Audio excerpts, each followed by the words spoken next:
ఆర్యులు అనేటటువంటి వాళ్ళు ఐరోపా వైపు నుండి భారతదేశానికి వచ్చినట్లుగాను, ఇక్కడి స్థానికులైనటువంటి ద్రావిడుల్ని అందరినీ కూడా అణచివేసి భారతదేశాన్ని ఆక్రమించుకున్నట్లుగాను తెగ కట్టుకథలు ప్రచారం చేస్తూ వచ్చారు.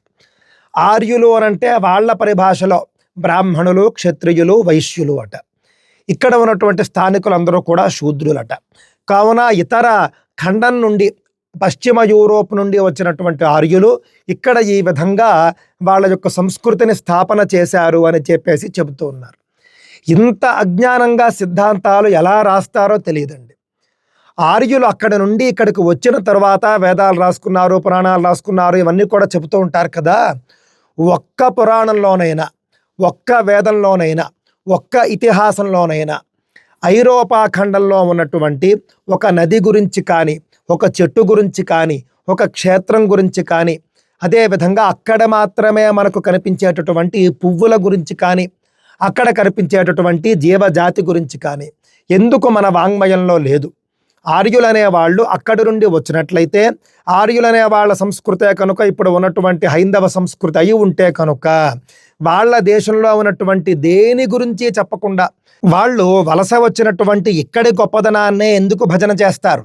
ఇంత చిన్న లాజిక్ ఏ విధంగా చరిత్ర మన మీద రుద్దినటువంటి వాళ్ళు మిస్ అయ్యారు. దాన్ని పట్టుకుని ఎప్పటికీ కూడా కొట్టుకుంటూ ఉన్నటువంటి వాళ్ళు, ఇప్పటికీ కూడా దాన్ని బూచిగా చూపి మనందరినీ తిట్టేటటువంటి కమ్యూనిస్టు వాదులకు ఈ మాత్రం బుర్ర లేకపోవడం హాస్యాస్పదం. అంతేకాదు, ఆర్యులే మనందరికీ కూడా పరిచయం చేసినటువంటి దేవీ దేవతలు. ఏ దేవుడు కూడా మీరు చూశారనుకోండి, ఏ దేవుడైనా కూడా కమలంలోనే కూర్చుని ఉంటాడు.